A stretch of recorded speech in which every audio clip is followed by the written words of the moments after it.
आप क्या समझते हैं? कारपोरेटर बहुत उसका मामूली काम होता है, बहुत अहम होता है कारपोरेटर। कारपोरेटर कम से कम 40-50 हज़ार लोगों की जो ज़िंदगियाँ होती हैं उनमें खुशियाँ ला सकता है। लोग समझते हैं कि कारपोरेटर की ज़िम्मेदारी सिर्फ ये है कि गटर बनवा दो, नालियाँ बनवा दो, या उनकी जो छोटी छोटी गलियां हैं उनकी रिपेयरिंग करा दो, साफ़ सफाई करा दो। ठीक है, ये काम है। ये तो एक कारपोरेटर के ऑफिस में जो एक स्टाफ बैठता है, वो एक एप्लीकेशन लिखता है, जाके वार्ड ऑफिस में देता है, वो आके बना देते हैं उसको। कारपोरेटर की जिम्मेदारी ये नहीं है। मेन जिम्मेदारी उसकी है हेल्थ, मेन जिम्मेदारी उसकी है एजुकेशन। जब तक हेल्थ और एजुकेशन पे काम नहीं होगा उस वक्त तक एक कारपोरेटर अपनी जिम्मेदारी से सबकदोश नहीं हो सकता। कारपोरेटर की जिम्मेदारी है कि वार्ड के लोगों की हेल्थ की फिक्र करे, हेल्थ के लिए वो कोशिश करे। मेडिसिन अस्पताल में है या नहीं है, लोगों को मिल रही या नहीं मिल रही हैं, आया अस्पताल किस लेवल का है, स्कूल किस लेवल का है।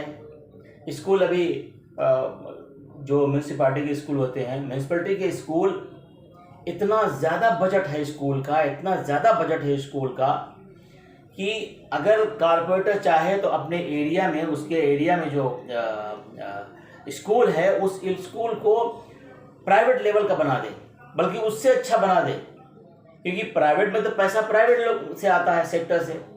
ये पैसा गवर्नमेंट का आता है, ये पैसा कारपोरेशन की तरफ से आता है। लेकिन नहीं करते साहब, सब खा पी के बराबर कर देते हैं।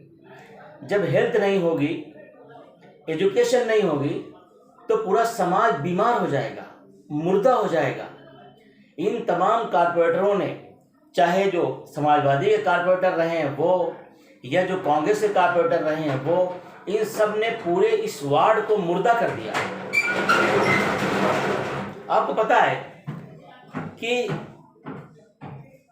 अब जैसे हमारे महल्लों में, हमारे वार्ड में ख़वातीन हैं, हमारी माएँ हैं, हमारी बहनें हैं, उनको जो दौरान हमल जो उनको मेडिसिन मिलनी चाहिए, जो दौरान हमल जो दवाएं उनको मिलनी चाहिए, वो म्यूनसिपल कॉरपोरेशन फराहम करती है। कॉरपोरेशन की तरफ से वो तमाम दवाएं इस अस्पताल में आनी चाहिए, होनी चाहिए, वहाँ से फराहम की जाती हैं। लेकिन कॉरपोरेशन से आने के बाद या कॉरपोरेशन में बैठे हुए लोग कारपोरेटर से मिलके मिली भगत करके सब हड़प कर जाते हैं साहब, दवाएं तक का पैसा खा जाते हैं।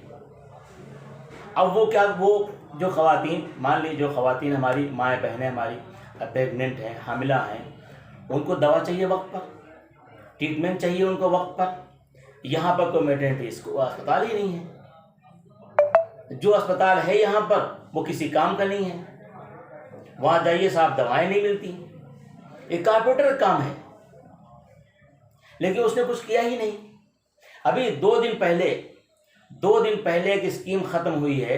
जो स्कीम यहाँ चल रही थी, जो हैंडीकैप हैं लोग, उनको मोटरसाइकिल मिल रही थी, बाइक मिल रही थी, जो हैंडीकैप की बाइक होती है।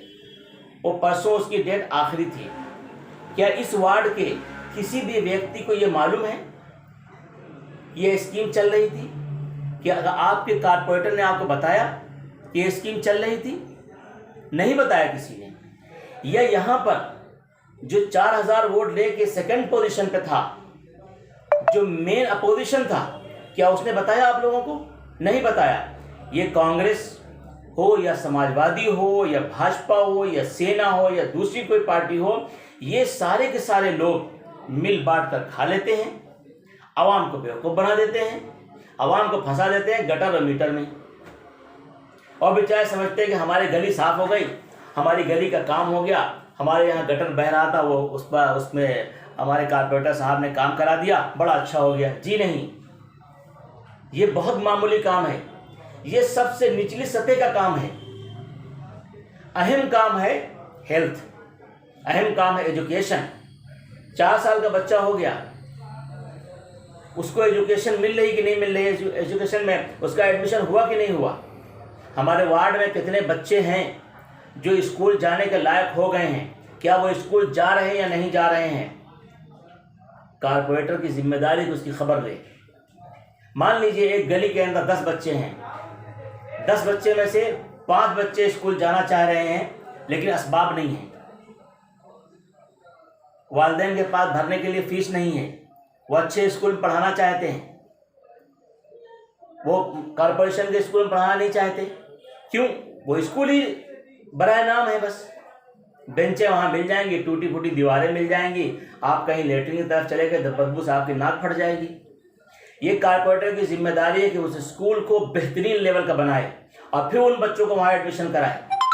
जब बेहतरीन लेवल के बनेंगे, जब अच्छे बनेंगे स्कूल कारपोरेशन के, तो लोग अपने बच्चों को प्राइवेट स्कूलों में दाखिल कराने के बजाय म्यूनसिपल कारपोरेशन के स्कूल में दाखिल कराएंगे, जहाँ उनकी फ्री एजुकेशन होगी। फ्री एजुकेशन उनको मिलेगी, उनको किताबें फ्री मिलेंगी, उनको बस्ता फ्री मिलेगा, उनको कलम फ्री मिलेगा, उनको पेंसिल फ्री मिलेगी, उनको जो चीज़ें सब फ्री मिलेंगी उनको। कौन बच्चा नहीं चाहता कि हम पढ़े? किसके माँ बाप नहीं चाहते अपने बच्चों को हम पढ़ाएं? सब चाहते हैं, लेकिन कारपोरेटर उसकी जिम्मेदारी है, वो अपनी जिम्मेदारी पूरी नहीं करता। जो बजट उसके पास आता है वो बजट खर्च नहीं करता है और बजट हड़प कर जाता है। जिन जगहों पे खर्च करना चाहिए वहां खर्च नहीं करता। ये 208 अभी जो वार्ड हो गया, 201 था, सिवड़ी से लेकर के और पूरा यहाँ से स्टेशन मिशन उसके आगे तक, उसके बाद प्रबोध नगर, ये पूरा इलाका, यहाँ ये अपना ज्ञानेश्वर नगर, यहाँ कौन सा काम ऐसा हुआ जो बहुत बहुत अहम काम हुआ, देखने के लायक काम हुआ? गलियाँ छोटी मोटी बन गई क्या? स्कूल कोई बना? या स्कूल का डेकोरेशन अच्छा हुआ? या अस्पताल कोई सही है यहाँ पर ढंग का? क्या हमारी जो माएँ और बहनें जब बीमार होती हैं, प्रेग्नेंट होती हैं, उनको कहाँ जाना पड़ता? साइन जाइए, केम जाइए, वहाँ कैसे जाएंगे वो? एक प्रेग्नेंट खातून, मान लीजिए 8 महीने का, 7 महीने की प्रेग्नेंट है वो हमारी बहन, उसको आप साइन भेज रहे हैं, उसको आप कामा भेज रहे हैं, कैम में उसको भेज रहे हैं आप। ये ऐसी बेशर्मी कारपोरेटर की, ऐसी बेहयाई कारपोरेटर की, हमारी माँ और बहनों के कोई ख्याल नहीं करते वो लोग। ये अपोजिशन कहाँ गया? ये समाजवादी कहाँ गई जो पिछले 5 सालों से जो है हम ही सब कुछ है, हम ही सब कुछ है लेकर ढिंढोरा पीट रहे थे? समाजवादी कहाँ गई? वो समाजवादी कौन सा काम उसने किया? क्या उसके मालूम है कि कितने 4 साल के बच्चे हैं यहाँ पर इस वार्ड के अंदर जो पढ़ना चाहते हैं, जो एडमिशन लेना चाहते हैं? यहाँ पर कोई महिला कमेटी उसने बनाई कारपोरेटर ने कि महल्ले की खबर आपको दी जाए?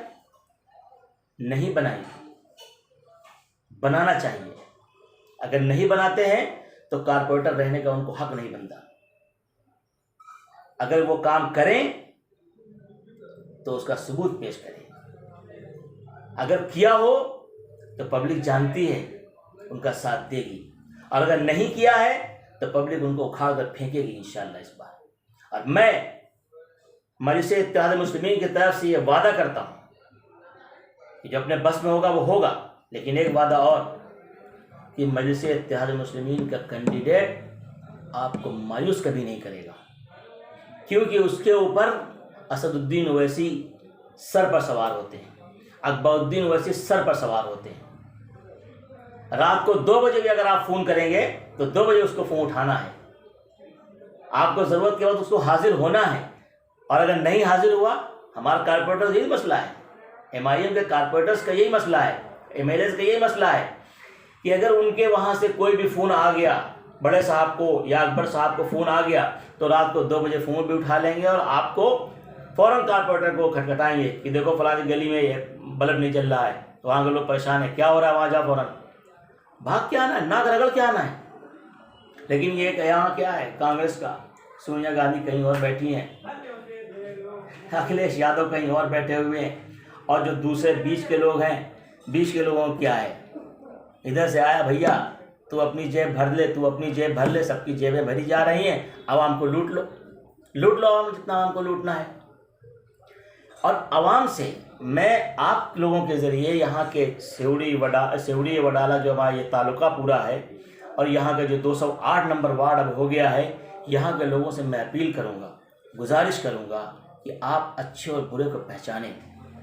एक वो शख्स जो आपको एक असली अच्छी और बेहतरीन क़यादत देना चाहता है, एक वो शख्स जो आपके अंदर ऐसे लोगों को तैयार करना चाहता है और ऐसा कारपोरेटर आपको देना चाहता है जो आपके लिए काम करे, जो आपके लिए काम करे, आपके बच्चों के भविष्य के लिए काम करे, एजुकेशन के लिए काम करे, हेल्थ के लिए काम करे। अपनी माँ और बहनों को केम और साइन भेजने के बजाय मैटरनिटी अस्पताल यही खुलवाए।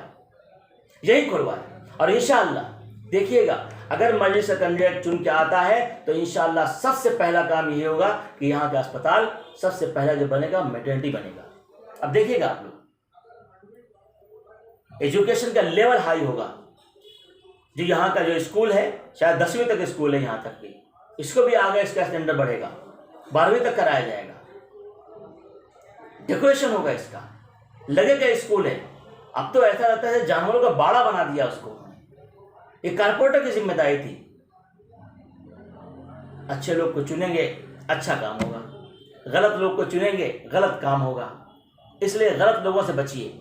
जिनके आका सोनिया गांधी और राहुल गांधी हैं, जिनके आका मुलायम सिंह यादव और अखिलेश यादव हैं, उनसे कहाँ आप लोग लगा कर बैठे हुए हैं, जो मुजफ्फरनगर फसाद करा देते हैं और बात नहीं करते, जो रावलकेला और जमशेदपुर और भागलपुर फसादात के मुजरिम है कांग्रेस। हजारों मुस्लिम नौजवानों के को जेलों में ठोंस दिया कांग्रेस ने। मौलाना मुजाहिद जैसे आदमी को जो है वो उसकी मुलायम सिंह सरकार ने मार दिया गया, अखिलेश यादव सरकार ने मार दिया गया। ये अखिलेश यादव, ये समाजवादी ख्वाजा यूनुस का नाम सुना होगा आप लोगों ने। ख्वाजा यूनुस के नाम पर हमारे यहाँ के एमएलए साहब जो कमा के उसके समाजवादी के एमएलए हैं बम्बई के, गवंडी साहब के, ख्वाजा यूनुस के नाम पर उसकी वालदा को आज़ाद मैदान में धरने पर बिठाकर सपोर्ट करके सब कुछ करके सिर्फ और सिर्फ अपना सियासी फ़ायदा हासिल किया। उसके बाद कहाँ उसकी वालदा, कहाँ ख्वाजा यूनुस।